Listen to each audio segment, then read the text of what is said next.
What's up? I'm back. I guess I must be inspired because I'm doing another video and I did one 3 days ago. So, you know, I have to say maybe the holidays inspired me. But I was actually researching some stuff and came across the concept of ascension. And ascension has always been something that people have asked me about before. And certain people talk about it. I mean, kind of. I'm not gonna say so many people, but I've seen that before. And well, let's play this. Somebody might ask you, because people ask me for ascension, but let's say the regular novice man, I know what ascension is. So what is ascension? Before I go into what I was gonna go into, what is ascension? Ascension basically is when you die, you basically take your memory at death, right? So that means that when most people, okay, this is based on ancient religions, right? Ancient spirituality. When most people die, they do go to the realm of the dead. But if they were to come back, then they'll forget their past lives. So if you look at it, all of us were in that situation, right? I can't think of one person who, when they were born, they remember their past lives. That doesn't happen. So in a sense, what happens is, what ascension really is when a natural person goes to the realm of the realm of the dead, they're probably talking about somewhere in the fourth and fifth dimension, which is the astral plane, right? They go there. When a person's talking about ascension, you tend to go to the sixth or seventh dimension. That's the difference. And it's really more about that than even taking memory at death, honestly, because when you go to sixth and seventh dimension, that's the mental plane, and it's higher. It's what people associate with the true heaven.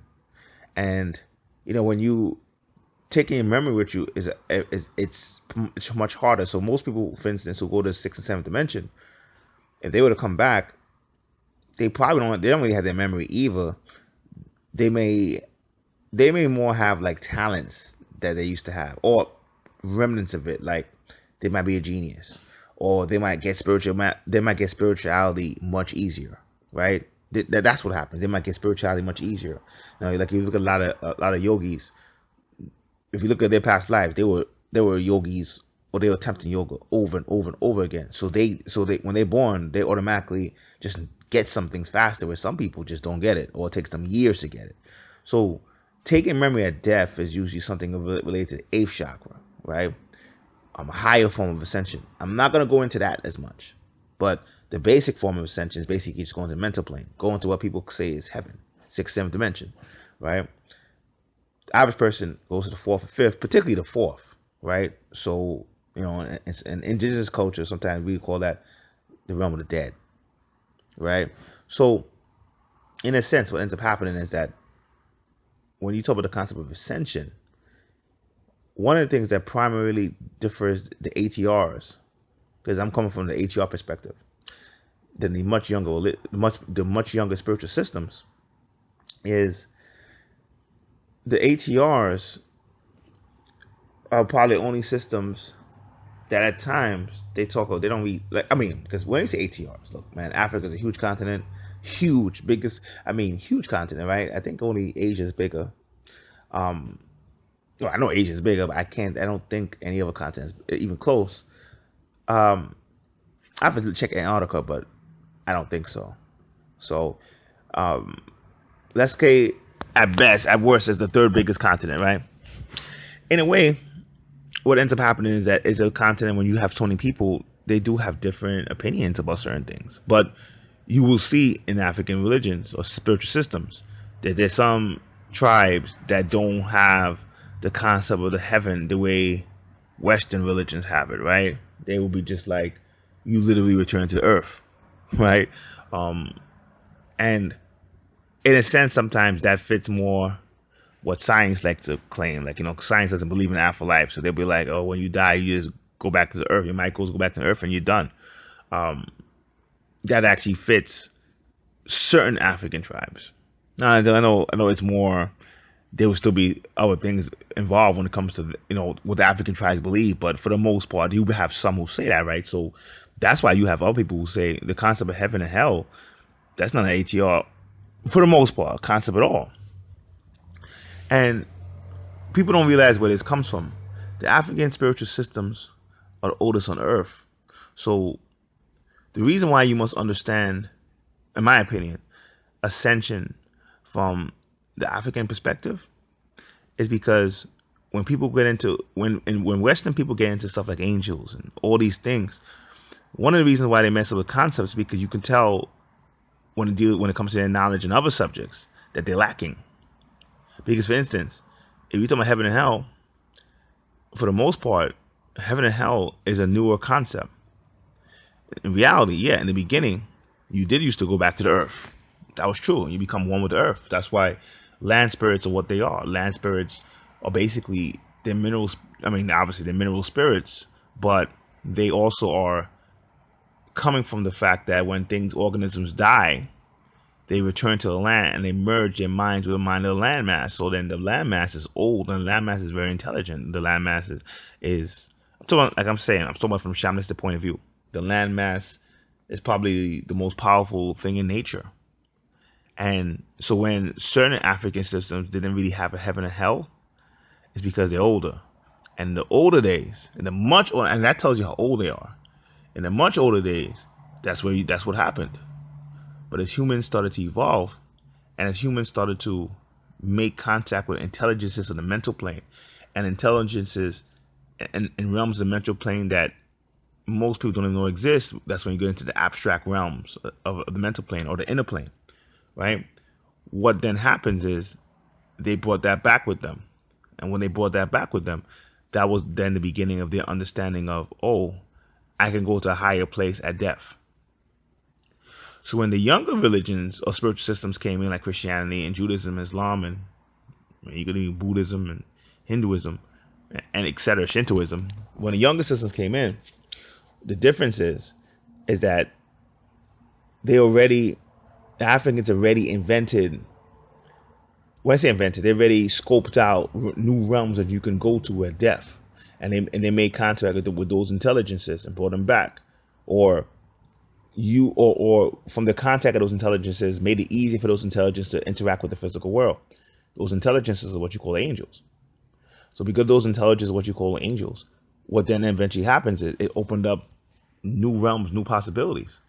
But they understood the true nature of human beings, because the significant difference between a shaman and a regular being, and when I say shaman, I'm talking about medicine man, sangoma, somebody practicing in a type of system that deals with nature, is that when people think ascension, they automatically think, I'm going to heaven, I'll have to go and evolve, and they do. But when the shaman thinks about when a shaman is facing death, shamanism is more about serving nature. So when the shamanism talks, because sometimes, and this is why you see it kind of opens up where you see, when Europeans start digging up some indigenous cultures, when they dig certain bodies, like you have stories of, oh, they got the mummies in Egypt, and when they dug up the mummies, people got cursed. That comes from shamans' understanding of death. When they die, look, man, in the old days, we used to become part of the land. Some of us might have to sacrifice ourselves to the land. Because in a sense, the land gets a lot of energy from a charged spiritual individual merging their essence, really, mind, body, and spirit with the land. So you have certain select people who would do that, right? Not many. Most people would ascend the way that people think ascension is, but there will be some shaman to do that. And because of that, that's a different understanding of the spiritual world and death than any religion outside. And I'm saying Africa, but some Aborigines have that too. They understand that as well. Some Aboriginal tribes, I should say, understand that as well. So a few Native American tribes understand it. Like that's more of an indigenous thing for the most part. That's why when you start seeing the younger African systems, they almost have a heaven and hell, or not the hell. Hell, I'm not gonna lie, we don't do that. Like, hell is not as common at all, right? So I wouldn't even talk about hell. They don't do hell, but they have a version of heaven, what you would call heaven with the gods, and you'll be with the gods, or they don't like to do gods either. So I would say they call, in Africa, there's no real gods. It's what you call exalted ancestors, right? Ancestors that go to the other side and become godlike, or head to teach the tribes, and they can weld the energy of the family line. So you would consider that person what we would call a god, right? But God is more of a Greek term, but what you would call a God, basically, in the West. So just from that understanding of heaven and hell, or not even, of heaven and what people call hell, because there is, in Africa, there is a concept of what people calling hell, but it's actually been mistranslated by Europeans. So like when the Europeans came in and saw that, they said hell, but that's not how we discovered. We looked at it more as a place that you go to life forms that don't have no use, or life forms that are devolving, as some people say, have no use. They go to a certain spot. That's a difference. That's not really hell. Because they're devolving, for you the uninitiated person, they would feel it, they would have behavior that you would classify it as demonic. But that's a significant. That's not the same as when the Europeans say hell. And when I'm talking about this stuff, I'm not talking about it from any racial supremacy point of view. What I'm trying to say is, when I make these ATR videos, I try to make it from the point of view of, I think ATRs, African traditional religions, are so underrated, and I try to make it from a standpoint of not Egypt. I'm not one of, like, you know what I mean? Like I'm talking about Africa, for me personally, right? So underrated. So in a lot of ways, when you talk about the African concept of ascension, that's what it really is. It's more, they understand ascension, and yes, they understand it as an afterlife, and there's a significant different levels of afterlife. They understand all that, but the difference is they created from a time, and it's almost like giving them credit. They created from a time that was before that was even that concept that the younger religions have was even understood. Because the younger religions are coming when, the masters of the continent already made contact with certain forces.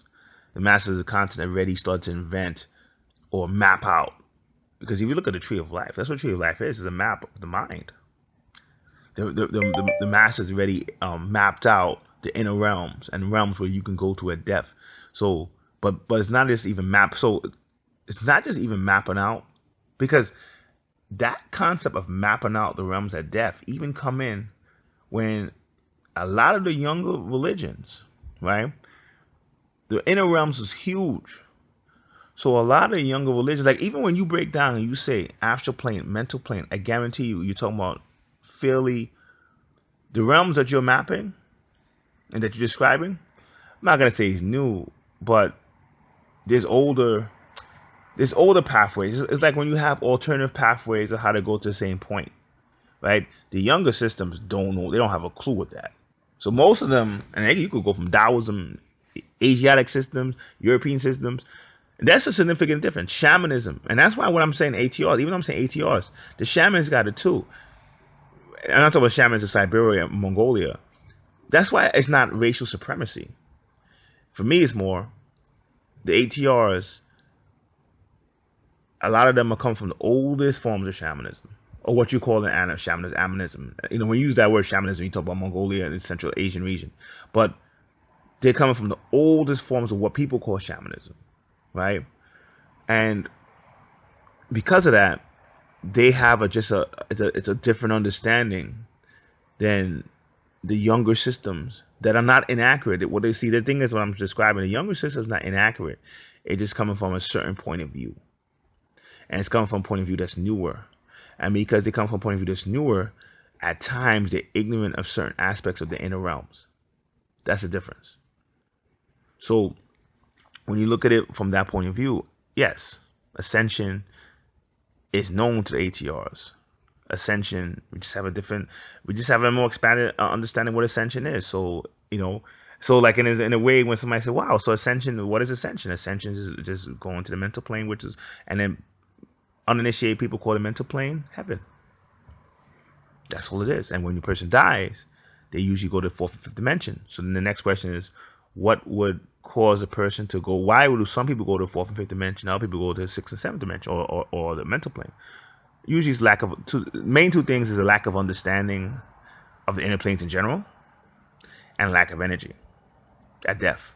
So what that usually means is, let's take the lack of energy at death. That's obvious. You're gonna probably not living the lifestyle you're supposed to be living, not eating the food you're supposed to be eating, not doing the spiritual routines you're supposed to be doing.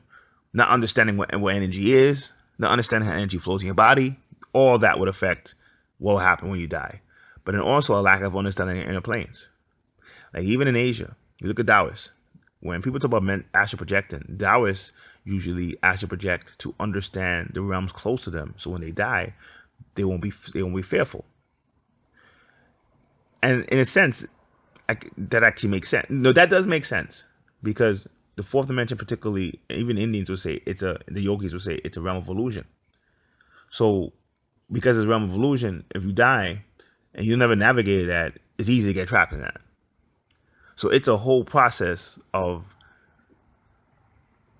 basically successfully crossing that. And usually if you're not really aware in life, in the physical, and the only time you interact with the inner planes is at death, you probably will be one of those people who go to the fourth. I mean, you go to the fifth dimension, that's actually considered pretty good at death. Most people are going to the fourth. There's no question. So in some ways, even when I make this video about ascension, the younger systems are not wrong. Like if somebody tells me I'm studying yoga and I want to go to sixth or seventh dimension, in fact, this is the difference.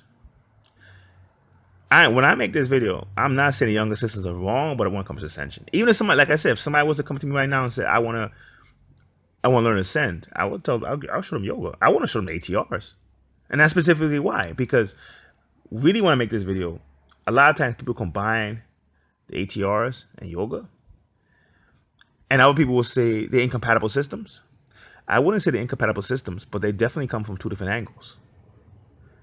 The yoga systems, or the Eastern systems in general, are coming from the aspect of liberating you from illusion, making you divine, making you one with the divine, and they're not wrong with that. ATRs are coming from the standpoint of serving your village and serving your tribe and serving nature. So because it's come from that angle, you may not achieve ascension if you are just doing ATRs only. And you could do both, but you have to understand the true nature of both. So most Western people are coming more for the mindset that's compatible with yoga. Because I know, for instance, for me, if I hear what I just said, one system is dealing with liberation from illusion, and from that liberation you achieve oneness with the divine. And another system is talking about serving nature and serving your community and serving family and serving the deceased ancestors. For me personally, I picked the ATRs because I understand that the human being was created to serve, and the highest kings serve. I understand that. 95% of people listening to this video are not selfish, and that's not wrong, because you have to be, but they're going to say, no, I'm going to go and become one with the divine, or I'm going to attempt to. And so somebody would say, well, how is that selfish? That's good to become one with the divine. Like if you want to stay in the lower realms, that's selfish. But then that's specifically why that's where the inventions have to keep coming. And that's where the inventions of Gnosticism and Sufism and Kabbalah came in. Because don't get it twisted, Kabbalah is just written African wisdom. Kabbalah came in because that wisdom came in when people started looking and say, wow, people started really believing the seventh dimension is heaven. We got to make a new map. We got to show motherfuckers that, nah, this just go way past that shit. And when it goes way past that shit, you got to combine both mindsets of the ATRs and the newer religions. Yes, you have to understand the importance of liberating yourself from illusion. But don't get it twisted. You got a responsibility to your lineage, to nature, like all animals do. That's the difference the younger sisters don't realize. Human beings are animals. Every animal is made for a designated job in nature. You forget that, you don't go anywhere. And you might go to 6th and 7th dimension, but it goes to 27. So then there's going to be other numbers. There's going to be 24. I'm sorry, 24. It goes to 24. So there's another 17 you have no clue about. So, in the end of the day, when you look at it, you need both. And in order to have both, you have to start to understand the distinct differences as both separately. So African ATR systems, no question, performed or understood what Ascension was, and they had it, and they have more of understanding of it than a lot of the other systems making money, professing to understand how the inner planes go. So, Siris King. Until next time, peace.